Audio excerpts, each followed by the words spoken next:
طول ما احنا طالعين بقى شايفين المناظر الجميله دي. ده كده وسط البلد هناك اهو. طبعا عندهم بلبن، يعني احنا محتلين كل حته يعني شايفين، وزفت الزحمه. احنا حاسس ان انا ابلغ عنك. والله انا خاف والله ليه بس اكتشفنا بعد كده اللي هو اطلب العداله. بسم الله، نبدا رحله جميله. احنا دلوقتي في طريقنا للمطار للاردن. اول حاجه بنخش مطار القاهره الجميل، طبعا صاله السفر حلم اي حد اللي هو يوصل لصاله السفر.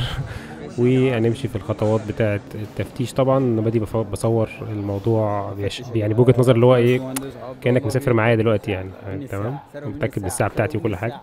دلوقتي بنختم جوازاتنا والحمد لله ختمنا على الجواز. معنى كانك ختمت على الجواز انك خلاص بقيت بره مصر يعني رسميا يعني. وهنختصر عليكم رحله طيران وكده وصلنا الاردن. طبعا اول ما تنزل هنا في مطار الاردن هتلاقي عندك الناس دي بتحول على ريت عالي جدا. بلاش تحول منهم، حاول تحول بره. لكن هنا في ميزه جميله جدا للجواز المصري الجميل بتاعنا، وهو اللي احنا نقدر ندخل الاردن بدون تاشيره، لان احنا معفيين من التاشيره. لو احنا مواطنين تانيين، لو انت مثلا الماني ولا حاجه، تقف هنا في الطابور عشان تدفع 40 درهم. اول ما توصل في اتوبيس بيطلعك من المطار للمدينه. كده وصلنا الفندق اللي هنقعد فيه. يلا بينا نشوف الفندق بيقول ايه. اكتر حاجه لاحظتها في الفندق هنا ان اغلب السياح اللي موجودين جايين من المانيا، فاللي هم ورايا يعني. تعالوا بقى نشوف البتاع ده بيتفتح ازاي. انا جربت طبعا وانا في الاسانسير هنفتحه. اوكي مش مشكله، نعمل كده وبعدين نطلع يبقى فتح. يلا بينا نشوف ايه اللي جوه. دي كده الاوضه زي ما انتم شايفين، سريرين. اوه، حط لي اسمي دير عبد الله عماد عفيفي، مديني شويه نوت كده. ده طبعا اللي بعت لي الريجنال جنرال مانجر، هو اللي كاتب لي البتاع دي. فشكرا يا حاج نياف. ده انا بعد اليوم الطويل المجهد.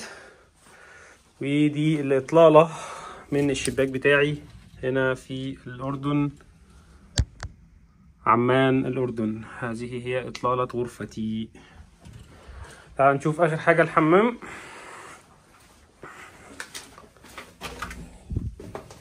هو طبعا لازم اشغل اللايت الاول، هنشغل اللايت. بعدين نيجي ندخل هنا. ديسنت، شايفه جميل الصراحه، مشطفه منفصله. بكره الموضوع ده بس قشطه يعني. تمام، ده كده الغرفه باختصار. يلا بينا. الجميل بقى في الاردن ان انت ممكن تطلب عربيه، بدل ما تطلب تاكسي تطلب عربيه كهرباء عشان خاطر تحافظ على البيئه. فده اللي انا عملته دلوقتي، طلبت العربيه الاي دي 4 ديت. بص انا كل شويه عربيه كهرباء تيجي بحسبها هي هتطلع، مش هي. اتمنى تكون هي دي. عبد الله، باسم عبد الله. تمام، انا عاوز اقول لك ده تالت عربيه دلوقتي تجيلي ما تطلعش هي. الرقم ايوه بس كلكم فولكس فاجن اي دي، فاللي هو مش عارف انهي في فرق ولا ايه يعني. احسن من البنزين اوفر. حلو، بس هنا دي كده اهوت كهرباء، اللي جنب دي كهرباء. احنا العربيه اللي احنا سايقينها اصلا كهرباء، فاللي هو ايه الناس بتحب الكهرباء قوي كده. السنه دي خاصه ان احنا عملنا السنه اللي فاتت اول نسخه منه في الامارات في دبي، كان اقوياء في 22. ده اول مره في المينا ريجن. طبعا ما ينفعش نكون في الاردن لما نشوف الدبكه الاردنيه اللي مشهور بيها كل بلاد الشام ومن ضمنها الاردن.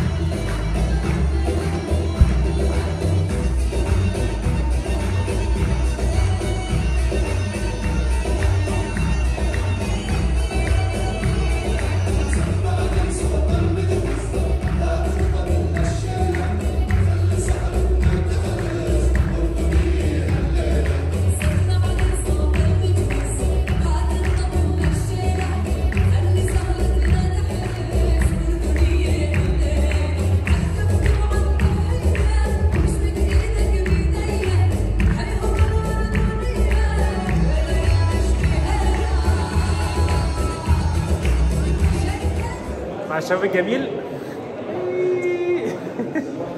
وطبعا جامعة حسين التقنية فيها المسجد الجميل دوت. والملاحظ ان اغلب الشباب الاردني ما شاء الله بيكون شباب ملتزم، ودي حاجة جميلة جدا جدا في الاردن. انا وجهة نظري شايف ان اركوي مينا في المستقبل هتبقى مش مجرد كونفرنس بيتعمل في دولة معينة وخلاص، لكن هيبقى اكبر من انه جاذرنج، هيبقى منه كذلك بلاتفورم بتطلع افكار للمينا ريجن. الافكار دي نقدر بعد كده احنا نطبقها في كل دولة.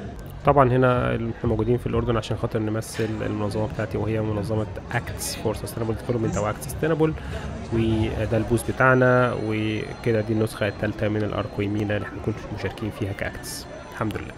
طب دلوقتي عشان ادخل المتحف الروماني اعمل ايه؟ المدرج الروماني اعمل ايه؟ هو تنزل من هنا على وسط البلد؟ لا انت قلت لي من شويه حاجه. تروح ماشي على طول مع اعمل نفسي اردني. انت بتاخد باخد منك تقرير على طول دلوقتي. هتضيعني. قول لي هعمل ايه في المدرج؟ هعمل ايه في المدرج الروماني؟ قول لي اهو هنعمل ايه في المدرج الروماني؟ قول له بص تشوف معالم البلد. ايوه تتفرج على معالم البلد. لا بحب البلد. انت الحين الاهرامات يا حاسس ان انا ابلغ عنك. والله انا اخاف ما احب والله ليه محمد؟ ده فيديو عادي. ده بوثق اليوم بتاعي هيمشي ازاي. وقلنا ننزل ناخد لفه كده في شوارع الاردن، وده فندق ريال، وبنلاحظ دايما ان البيوت موجوده فوق الجبال وشكلها جميل جدا جدا. شايفين كده في حاجه مميزه جدا انك بتلاقي ناس قاعده في قعدات دايما فوق المباني، دي حاجه مختلفه عن مصر مش موجوده يعني. وطبعا عندهم بلبن، يعني احنا محتلين كل حته يعني شايفين، وزفت الزحمه برضه سبحان الله ربنا يكرمهم. طبعا الحاجات هنا المقاطعه مالناش دعوه بيها، بس عامه هم عندهم الدور الثاني دايما قعدات، والسطح كذلك برضه قعدات. ده هنا ده المدرج روماني، وتخش الساحه الهاشميه اللي بتطل على المنظر الجميل ده. ده كده المدرج الروماني من احد اشهر المعالم الموجوده في عمان الاردن. وما شاء الله زي ما انتم شايفين الساحه، يعني الساحه فعلا ما شاء الله فيها ناس كتير جدا. فخلينا نبص كده نظره مقربه. طبعا دخول المدرج بتذاكر للاجانب، اللي هو المفروض انا حاليا اجنبي، لكن غير كده للاردنيين يعني بيخشوا ببلاش. فطبعا احنا مشكله احنا وصلنا دلوقتي متاخر الساعه 10، هو المدرج بيقفل الساعه 10، فهنبص عليه بس من بره كده بصه سريعه مع بعض. زي ما انتم شايفين كده اغلب الناس هنا كلها معاها كور وبيلعبوا كوره، يعني هو كله بيلعب كوره هنا. شايفين كميه ناس بتلعب كوره يعني. هو بما اننا هنا في ساحه هاشميه في نقطه قريبه جدا من القدس، يعني اتمنى ان شاء الله يبقى نقدر نيجي نزور الساحه بتاعت المسجد الاقصى، يعني سبحان الله، لان الاجواء هنا كلها بتفكرك بالقدس، لان انا عشت في لبنان والشام عامه فيهم شبه من بعض، اللي هو الجبال والجزء الاثري اللي احنا فيه ده مثلا تبقى شبه بعض كله المنطقه اللي احنا فيها دي. فربنا يكرمنا كده ويرفع الغمه عن المسلمين جميعا. هو طبعا عارفين الاردن تقريبا على 7 جبال، فانت طول ما انت ماشي هتلاقي عندك مطالع ومنازل. فدلوقتي عشان نطلع مثلا نشوف الاردن من فوق محتاجين نطلع المطلع الجميل ده اللي هو اخره المتحف. طبعا المتحف قافل دلوقتي، بس احنا هنطلع نشوف المنظر من فوق عامل ازاي. ده كده شكل المدرج من فوق، لسه هنطلع المطلع الجميل ده. طول ما احنا طالعين بقى شايفين المناظر الجميله دي. ده كده وسط البلد هناك اهو، شايفين وسط البلد. وده احنا هنا على الجبل لسه طالعين، لسه قدامنا شويه عشان نخلص. احنا وصلنا دلوقتي لجبل القلعه، ومن هنا تقدر تشوف عمان يعني اللي هي الاردن. واحده بقى من الهيدن جيمز في عمان هنا قدام المدرج الروماني. طبعا دي حاجه مش عارفها غير الاردنيين بس، هي حاجه محل اسمه انوار مكه. هو محل شعبي شويه، اسعاره كويسه، لكن بيقولوا انه طعمه حلو جدا يعني. فخلينا نجربه مع بعض. احنا حابين نجرب اكتر من حاجه، فجبنا نص مشاوي مشكل وانتم شايفين شكله عامل ازاي اهوت. واشهر حاجه عندهم في المنيو هي النص فرخه مشويه. طبعا هو منزل معاه مخلل وطحينه، وفي هنا الصوصات اللي هي الحار. طيب سريعا كده الشقف اللي هي بالنسبه لنا الكباب يعني 10 من 10. انت لو اكلت شقف قبل كده في سوريا او في لبنان هتلاقي نفس الطعم تقريبا، طعمها جميل جدا مع الطحينه الصراحه. الكفته 5 من 10 6 من 10، بس اوفر كانت تجربه جميله يعني. طيب احنا الحمد لله خلصنا اليوم بتاعنا، بس كان يوم يعني غريب شويه، حصل حاجات كويسه. احنا طبعا اتمشينا وحاولنا ان احنا نتوه والحمد لله تهنا، لكن ربنا كرمنا باسره جميله اردنيه ساعدتنا ونزلتنا من على الجبل بعد ما تهنا. واحنا راجعين دلوقتي الساعه 12 بالليل، الساعه تقريبا داخله على 1، فربنا كرمنا برضو بواحد عراقي شافنا اللي احنا تايهين وبنحاول ندور مطلوب العداله، بس اكتشفنا بعد كده اللي هو مطلوب العداله. بس عرض علينا ان هو يوصلنا والراجل وصلنا مشكورا. فبصراحه يعني اهل الاردن كرمه جدا وبيحبوا المصريين، وانا مبسوط بالتجربه كلها. ان الناس يعني عندها قابليه زي مصر كده، انت كانك قاعد في مصر. بالعكس الناس بتحبك والناس بتساعدك وبيحبوا اللكنه المصريه وبيحبوا يساعدوا المصريين كمان.